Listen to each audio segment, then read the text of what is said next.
president of D. Stevenson Construction, the largest African-American owned general contracting firm based in Florida. D. Stevenson was founded in 1992 and specializes in the construction of educational facilities, municipal buildings, multifamily residential, and airport and other facilities throughout South Florida. Prior to joining D. Stevenson, Mr. Sanchez was the Chief of Support Operations at the School District of Palm Beach County. He is largely credited with leading this district's sustainability focus, including developing sustainable policies and procedures, which have earned him a place on the board of the directors of the United States Green Building Council. Mr. Sanchez earned a bachelor's degree in construction management from Pratt Institute and an MBA in management from Baruch College. He holds a Florida general contractor's license and is a lead professional, that's leadership in energy and environmental design. He serves on the board of the Kravis Center, is involved with the Minority Builders Coalition, National Forum of Black Public Administrators, and several other committees. He is currently the chair of elect of the Black Chamber of Commerce of Palm Beach County, and you can see that he is well qualified. And Joe, the floor is yours. Thank you, Kelly. I appreciate that introduction, and everyone who's joining us here this afternoon. As mentioned by Kelly, this particular Wednesday Wisdom is brought to you by our Social Action Committee, which is headed by Leontine Brown. So, Leontine, I just wanted to give you an opportunity. Did you want to say anything before we jumped into this session? No, thank you all so much for joining us. We'll be monitoring the chat and looking forward to your questions. And thank you guys so much for joining us. Thank you, Leontine. So we currently have two of our panelists on, and I'm sure Senator Bobby Powell will be joining us as soon as he is available to free himself up. So I wanted to jump in and allow the two that are here to introduce themselves, tell you a little bit about themselves, and then I'm going to jump into some questions. So, Representative Omari Hardy, I want you to take the floor first, and then we'll give Commissioner Mack Bernard an opportunity to speak as well.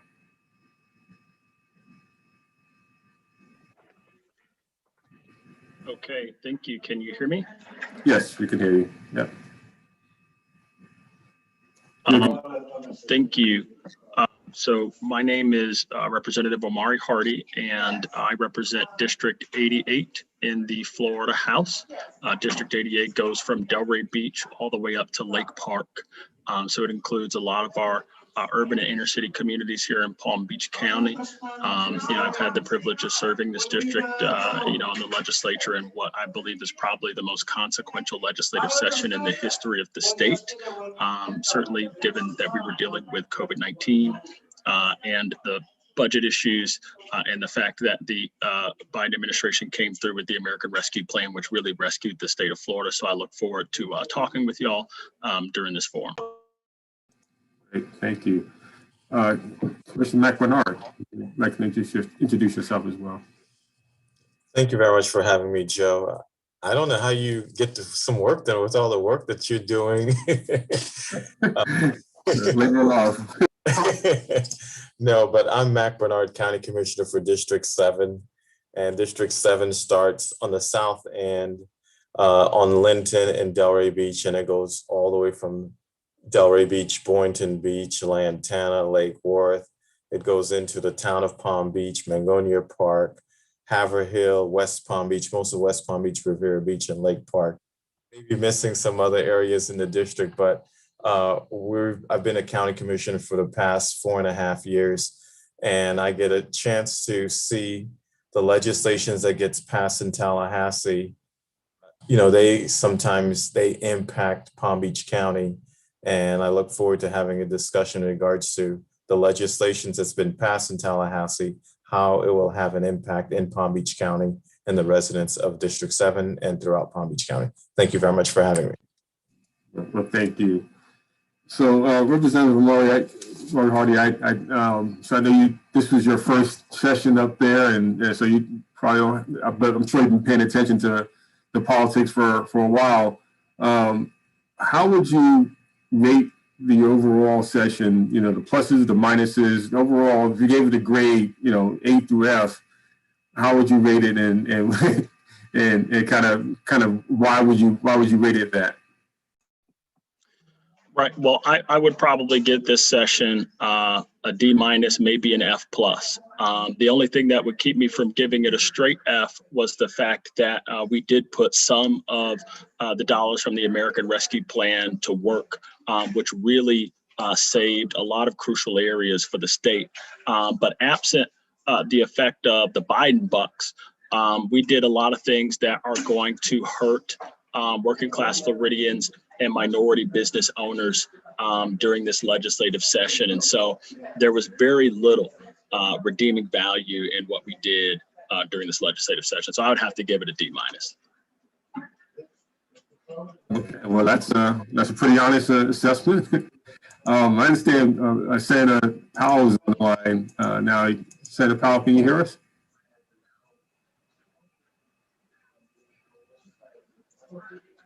Senator Bobby Powell, you're on mute if you can't hear us.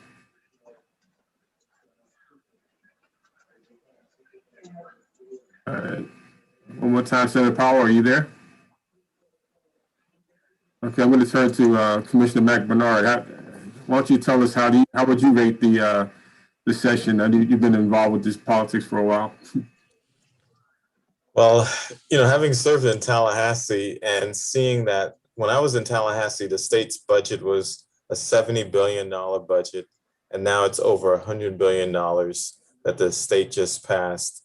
And as Representative Hardy stated, you know, that was a session that's more of a D minus and F. This was like a session that really, really impacted everyday Floridians in terms of some of the policy decisions that got passed. And so what I do hope is that in the future, we'll be able to actually get better policy decisions from Tallahassee. And, you know, when we go into some of those policy decisions, you'll see how the decisions that got passed in Tallahassee will impact Floridians for a long time. Okay. Let me check with Bobby Powell one more time to see if he can hear us. You connect us? Can you hear me? Okay, we can hear you. Yes, cool.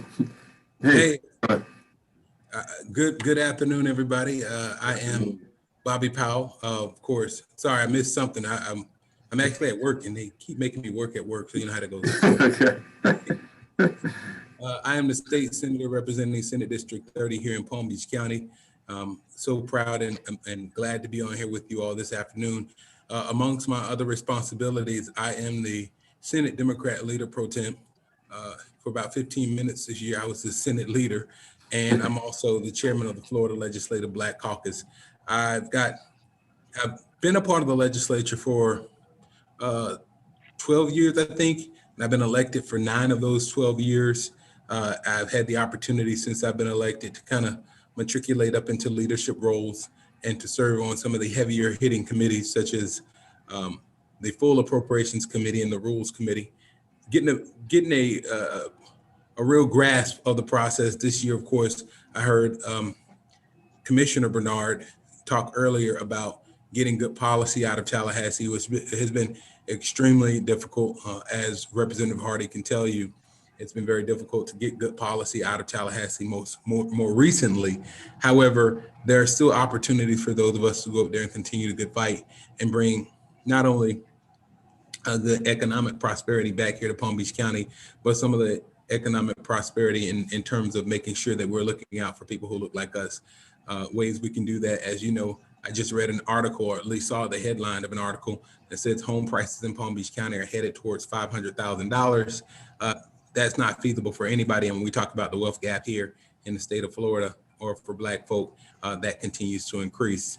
With that being said, I'm here to discuss a lot of the policy decisions that we made this year, good, bad, and more bad. So thank you all for giving me the opportunity. Remember, a life of service is a life that counts. Great. On that note, I asked the other two panelists to grade the last legislative session from an A to an F. What grade would you give the session?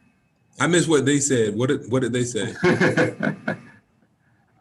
I heard a B minus, F plus, and I heard not necessarily a grade from Commissioner Bernard, but I heard it was a challenge though, the challenging session. I give it a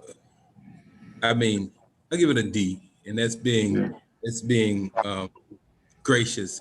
I give it a D because the process involves three things. One, we always have to work on the appropriations and getting money in the budget. Number two, public participation. As a planner, that's one of the most important things that you can have. I don't think any policymaker should be making decisions without the public involved. And this year, the public was barely involved in any part of the process. So that's a big hamper on the process. And then the third prong is that community involvement from us. I like to call it the community outreach portion as legislators, where we still get an opportunity to go into our communities and meet with people and talk to people and have fellowship. We were able to do that a lot this time virtually, but for the session, it's a D. Right. Okay. Representative Hardy, I'm going to go back to you with something we were kind of a little bit before we got into open up this session to everyone. Was Black businesses in particular? Black business owners, we have, we're like all business owners in that one, we have to protect our business, and so one of the that comes up frequently is, or most recently is about liability protection, right? So business owners don't want to get sued by their employees, don't want to get sued by the public, and often that's seen as a Republican position that they take the position that they try to protect the business owners, but Black folks are business owners also, and especially with COVID being an issue now, and people making claims that they caught COVID at work, or as an employee or as a worker. Do you see that as an issue that we can come to an agreement on as protections for business owners, or is that something that we just can't see eye to eye on? Well, look, it depends on where you are as to whether or not we can see eye to eye on that issue. There was a young man, I forget his first name, but his last name was Gutierrez. The guy worked for Publix. And he showed up to work during the pandemic wearing a mask. Now, look, him showing up to work during the pandemic meant that he was taking the risks that a lot of us didn't have to take. And he did that so that he could provide for his family. But his doing that also made it possible for us to continue to live civilized lives throughout this pandemic, right? So he shows up to work, he wears a mask, and his supervisor tells him to take off the mask. He may not wear his mask at work. And so he had to choose right there between his health and his livelihood, and he chose his livelihood. He contracted COVID and died. Now that's someone who needs to be able to have justice for him and his family. There are very clear instances like that where I think folks should have access to the third branch of government, the court system, in order to get justice, right? And rather than making, passing a bill that provided protections that were really smart and tailored, we saw the legislature take what I call a when pigs fly approach to access to the court for folks who have potentially legitimate claims against their employers, right? So they passed a bill that basically said, yes, you can sue your employer for COVID issues if they did something like Mr. Gutierrez's employer, Publix, did, but essentially when pigs fly, and the list of conditions that they put down for getting access to the court was so onerous that no one would ever even be able to bring a claim. I have an issue with that, and I think even the average business owner, if they're really thinking about it, might see that legislation as going a bit too far. Thank you. Senator Powell, do you want to weigh in on that at all? Yeah, cover. Absolutely. One of the things that we've continued to do this year in the legislature, am I breaking up? I'll try to get that fixed. Just try to make sure everybody else is on mute. So I think you're fine. Okay. Exactly what Representative Hardy is talking about. We've put in precautions to protect businesses. We were even doing pushing legislation in order to protect or protect the Department of Education in terms of requiring students to go back to school and putting teachers in harm's way this year. Everything that we didn't really talk a lot about COVID unless it was providing protections for businesses and leaving consumers out. When it came to COVID, we did not provide any additional funding for unemployment compensation, which my office dealt heavily with that during the summer.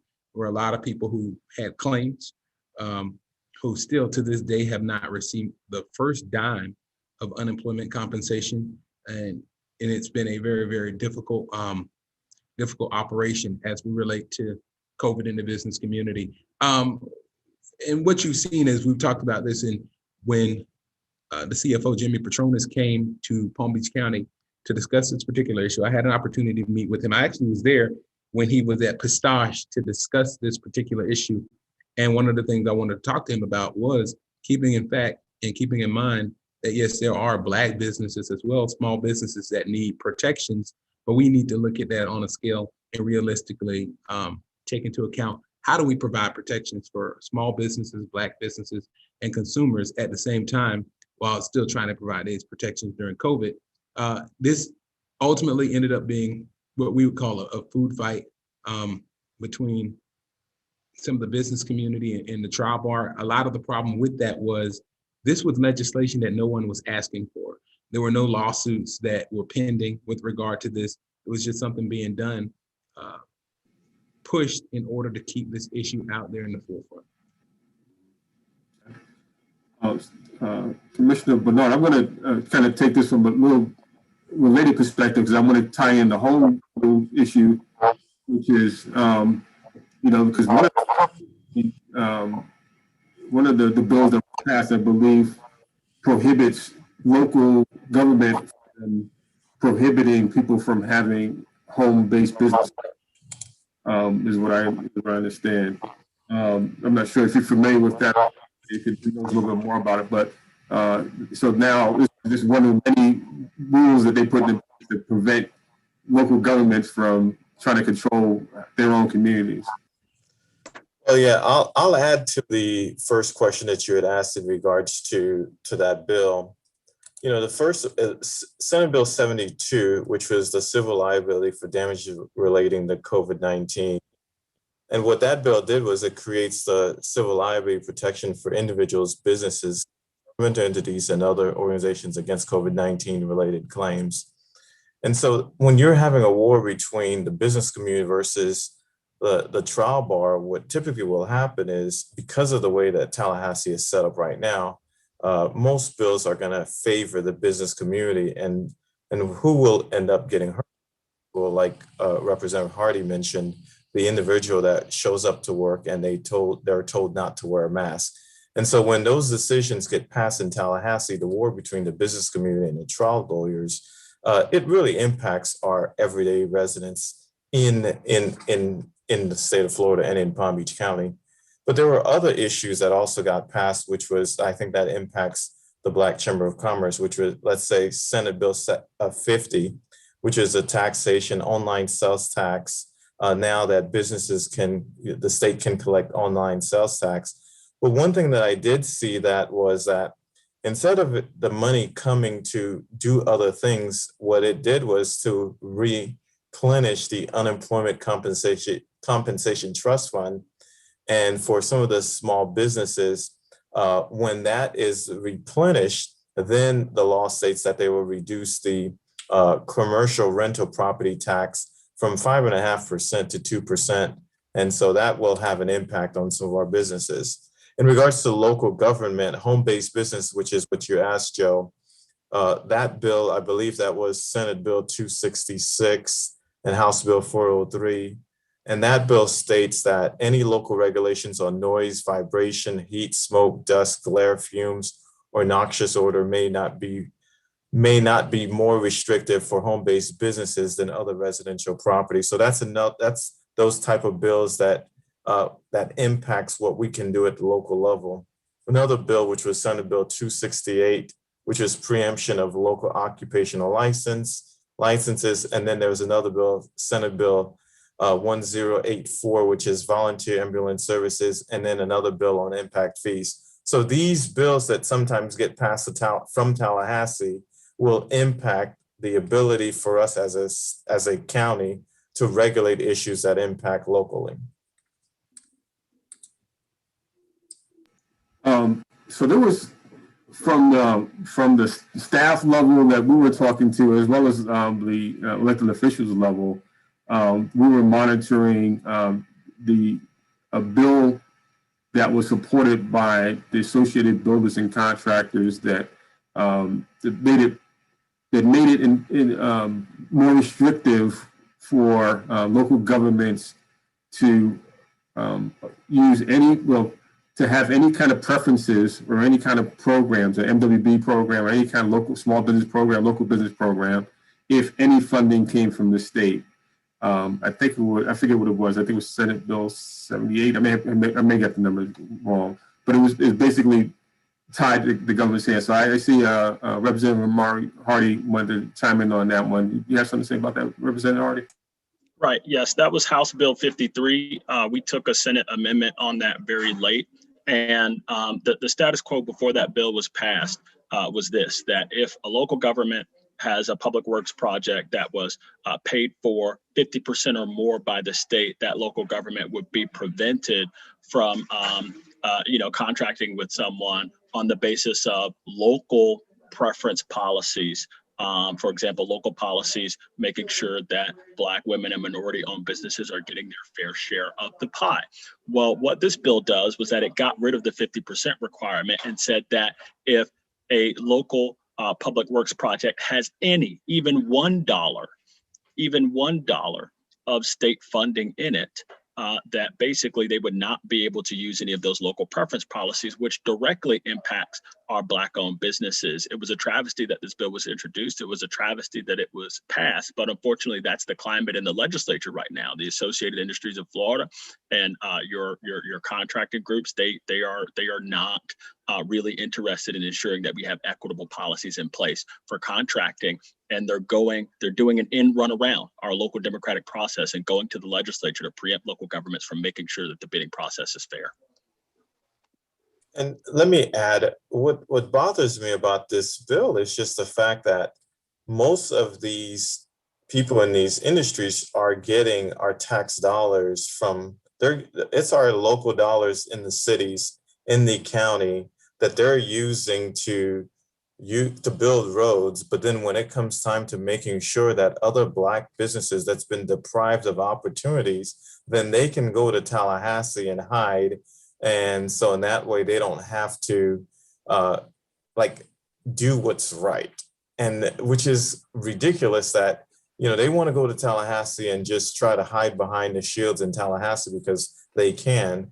But at the end of the day, what it will do is it does impact the community as a whole. So if you're not giving opportunities to small minority-owned businesses, Black-owned businesses, women-owned businesses, then our streets are going to go bad. There's going to be crimes, and we're not going to have opportunities for internships for some of these kids to be able to get opportunities. So at the end of the day, it hurts the community as a whole. Got you. Senator Powell, did you want to chime in on that? I was trying to actually, I remember the bill and trying to find that number. One of the things I noticed about the bill when it originally started, and I had this conversation with the Associated Builders and Contractors. Of course, I still voted against the bill as it was coming through the Senate. It did put in place, there was a number tied to it in terms of how much money could be used from local governments. If it was over 100,000, I think at one point, then you wouldn't be able to receive government funding if you're using local preferences. The bill was sponsored by, in the Senate at least, Senator Jason Brodeur. And of course, all of the Democrats voted against that particular piece of legislation. I was in constant contact with Commissioner Bernard, as well as County Administrator Virginia Baker, as it was coming through, as well as when it came to impact fees and saw this particular piece of legislation. Just like Commissioner Bernard just said a moment ago, when we use government funds to fund a lot of the projects that these people are doing, and then you allow them to climb up the ladder, and then when it comes to preference for Black businesses, and you want to take that or snatch it away, it becomes problematic, because these are the same people who use government resources in order to enrich themselves. And once they get to a certain status in terms of growing their businesses, now they try to remove those same tools that they use to become successful from others to be able to use the same thing. So that was a major problem for not only myself, but the members of the county who I spoke with, as well as the members of the Florida Legislative Black Caucus. Thank you. I'm going to give out our audience members an opportunity. They've been submitting questions in the chat room. So Leontine Brown, who's the chair of our association committee, you want to present our panelists with the first question? Sure, thank you. Thank you so much. Let me go back to the chat and look at these questions, and I'll start from the bottom up because it's in line with what you guys are discussing right now. Our board chair, Grassford Smith, asked, what would you like to see, or how would you like to see the Black business community involved in the legislation that has happened and will be moving forward? And how can we come together as a Black business community to support not only those of you all on the panel today, but your colleagues as well? Okay, so who wants to take that one first? You want me to take it? Sure.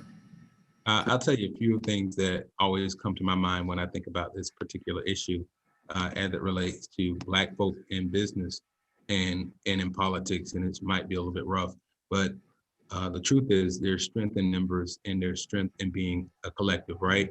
I'm a member of the Florida Legislative Black Caucus, as well as we have kind of reissued or reignited the Florida, the Palm Beach County Black elected officials. And when we stand together, we're able to work together and get things done. What we also have to do is make sure that when our candidates are running for office, the person who has the most money is not always the person who wins. It's generally the person who has the most votes. But what is impactful is having those dollars to be able to run a successful campaign. So having our campaigns be supported by people in the community, as well as being able to be reachable, working together. What I find sometimes is making sure that as an elected person, being responsive to the constituency base, if I voted for or against something that's in favor of someone from the community, they always have the ability to reach out to me, call me, sit down, and we can discuss the particular issue. But in order to continue to gain power, it really has to be collaboration over competition. And a lot of times what you see, and this is throughout politics as a whole, you'll see elected officials believe that, hey, well, I can't really work with this person because I'm in competition with this person. And that really tears up the community, because now you have people who really should be working together to get things done, sitting on polar opposite sides of the equation, which means nobody really wins except for the person who is trying to maneuver himself or herself to be in position. And ultimately, the community doesn't win. If we want to bring dollars back to our community, which is the biggest part, we talk about the wealth gap, we talk about home ownership and affordable housing, we talk about business.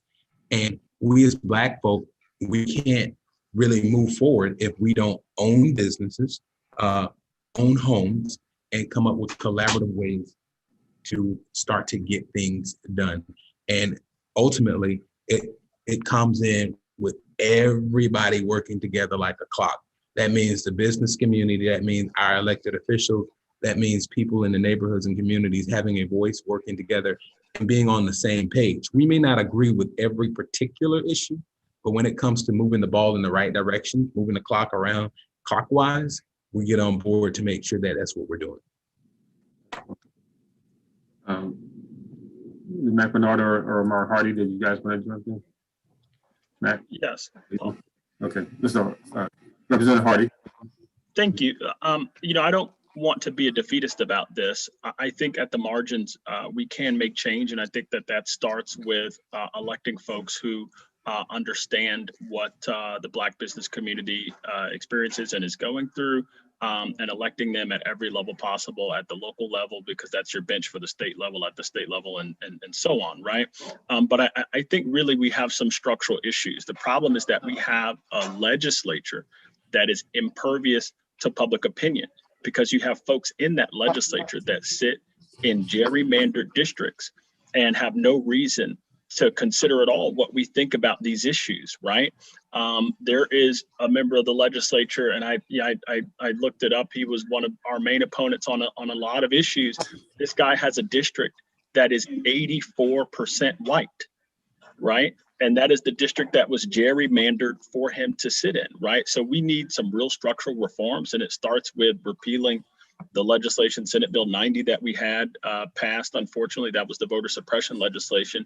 And if I could, I saw there was a question in the chat from Mr. Grassford Smith. If there was one policy that I could enact, it would be to make sure that we have a nonpartisan redistricting commission, because what we have going on in the legislature is folks choosing their voters instead of their voters choosing them. And that really limits our impact to affect what gets passed in Tallahassee. Thank you. And so I'll just add, Joe, Representative Hardy mentioned redistricting. Right now, pretty much in the next legislative session, we'll be redistricting, where there will be 122 new House seats that's going to be redistricted, and then 40 Senate seats. And so it's really important for the representatives who are in Tallahassee and the senators, Senator Powell and Representative Hardy, to make sure that the districts are fair. And also what's also important is we have to make sure that we do have representation, Black representation in Tallahassee and in Congress. And one thing that wasn't mentioned was the U.S. Census that we went through. And I can tell you, because the governor decided to not really participate in the census, and also with the president trying to include the citizenship question, Florida was about to receive 3 new additional seats. And because of the work that was done in the redistricting, we only gained 1 seat. So that means that that's 2 less power that we're going to have in Washington. And so the whole redistricting will play a major role in Tallahassee the next legislative session. Commissioner Bernard, there is one question that is directly to you, and then I'll ask another general question to all of the panelists. But there was someone in the audience who asked specifically about opportunities for 8A firms within the county.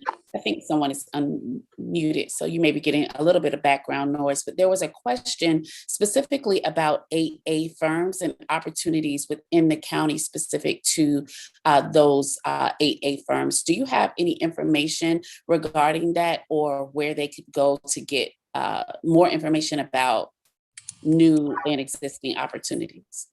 I believe that 8A firms are usually a federal, it's more federal and not local or the county. The only work that's done more on the federal is with the airport, and that's like a DBE, a disadvantaged business, but these are not county related.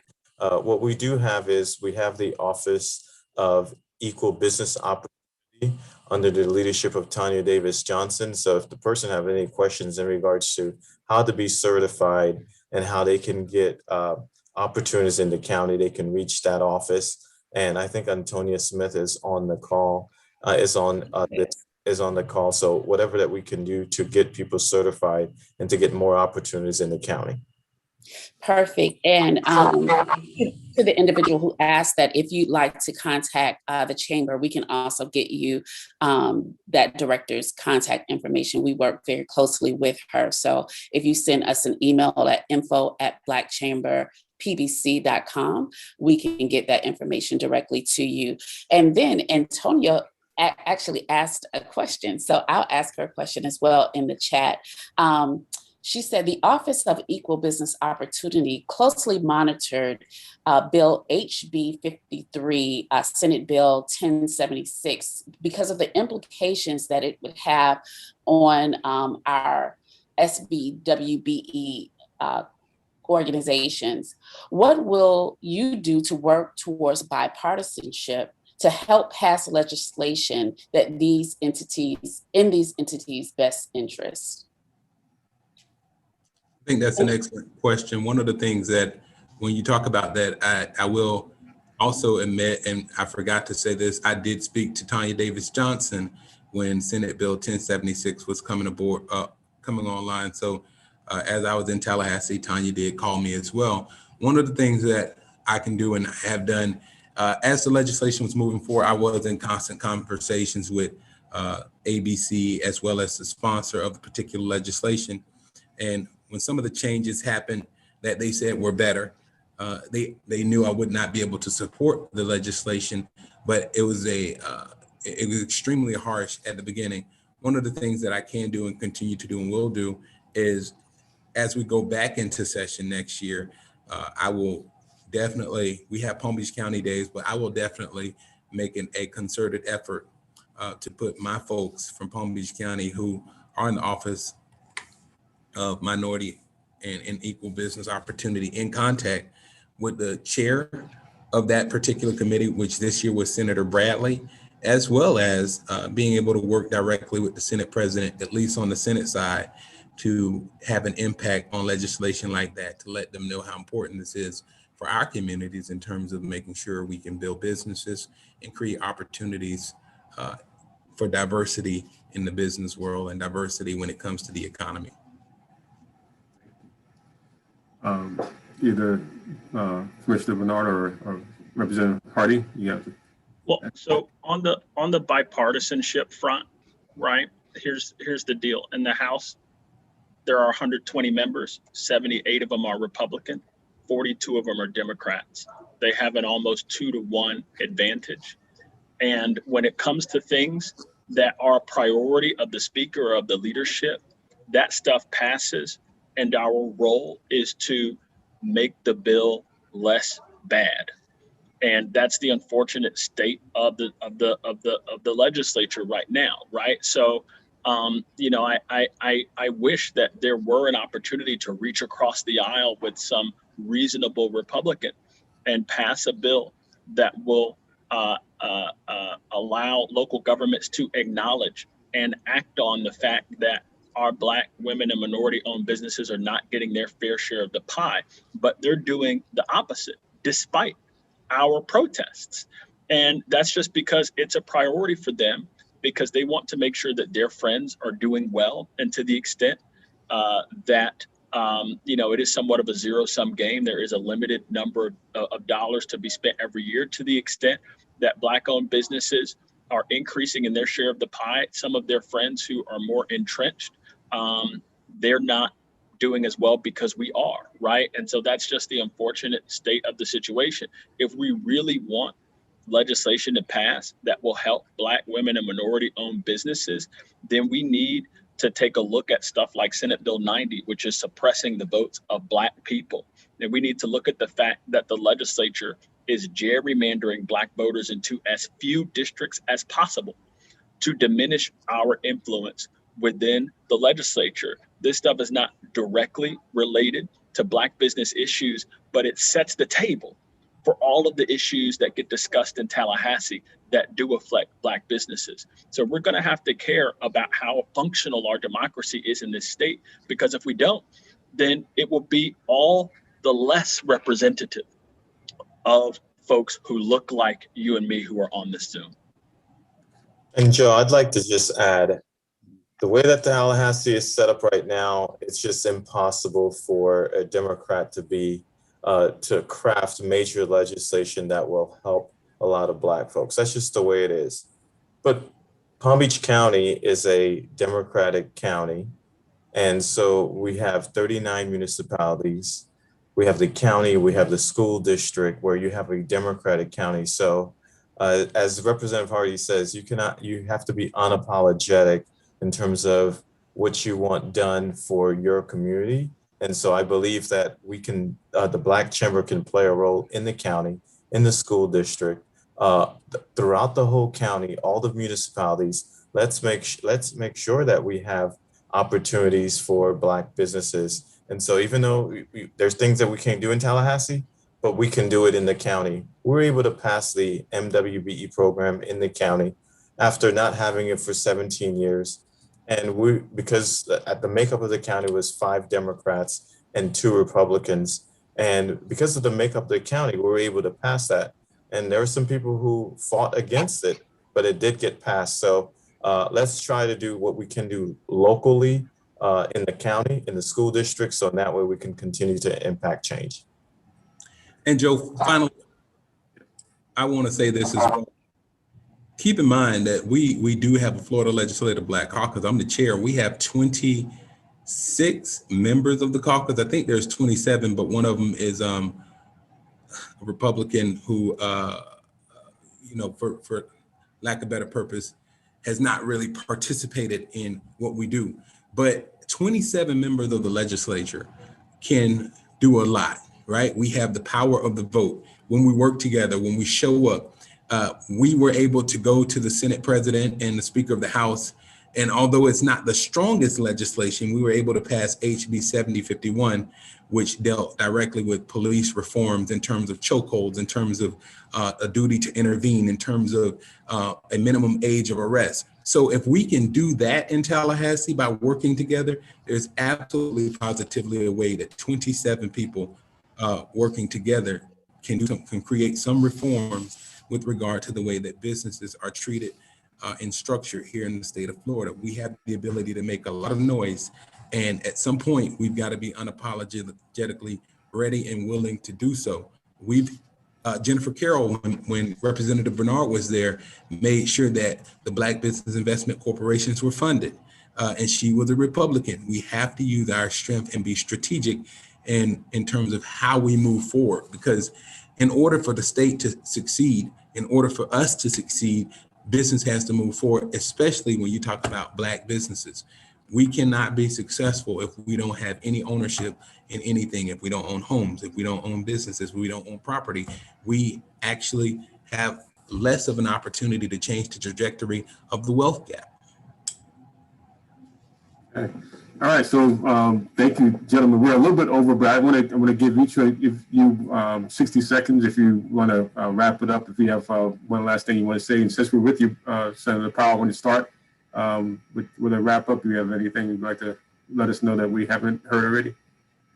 No, I mean, the only thing I can say is remember, there's opportunities for us to continue to work together. I enjoy being on this Zoom with all members of the Black Chamber. Looking forward to when we can get back in person and do some stuff, because this is an opportunity for us to create dialogue and really work together. This is where it gets done. We take your ideas and then we take them to Tallahassee. And quiet as it's kept, the more people that they know are behind us, the more willing some of our colleagues are to make some things happen, because we have to push because of you. And if you're not there to push us, then we really are going in defeated. Yes, there are 78 Republicans in the House and 42 Democrats. And in the Senate, there's 24 Republicans to 16 Democrats. But the power of community is one of the things that we can use to reasonably make things happen. Yes, we're going through redistricting. Yes, there are continued voter restrictions, but we're there to continue to fight. We can't let them get away with everything without saying anything. Representative Hardy has been a vocal opponent of a lot of the negative externalities that have come through this legislative session. And we have to have voices. We have to make sure that we speak out, and we have to let people know what's happening. If we don't, we'll get steamrolled. And this year, a lot of bad legislation happened because the Capitol was not open. Thank you, sir. Mack Bernard, or Representative Hardy, which one? Mack Bernard, why'd you go next? Because since we start out with Representative Hardy. Okay, just 2 things. What I would recommend, for the Black Chamber is before they go to Tallahassee, it's important to have a legislative before session. So I would say let's do that, and then so in that way you can monitor legislations that are going through Tallahassee, and then to grade the legislators, bring all the legislators in Palm Beach County to come in and then see how they perform on those legislations that impact Black folks. And then do a report card. So in that way, you know exactly if the people who are in your region are doing what's right. Lastly, the SBA, Small Business Administration, they launched a $100 million community navigator pilot program that we're going to take a look at in Palm Beach County. So in that way, we can figure out exactly how we can help small businesses to continue to thrive in the county. Thank you. Thank you. And Representative Hardy, any final words? Yes, I will double down on what Commissioner Mack Bernard said. It's great to get together before session starts and to figure out what bills you're going to track and to let folks know in our Palm Beach County delegation that you're watching them and that you're watching their votes and being in close contact with them as this legislation comes up for votes in committee and on the floor. That stuff matters. The other thing that I would recommend is taking some time to come up to Tallahassee during the session. Senator Powell mentioned that one of the reasons why this legislative session was among the worst in recent memory was that the Capitol was closed and that there was very little scrutiny on what individuals were doing.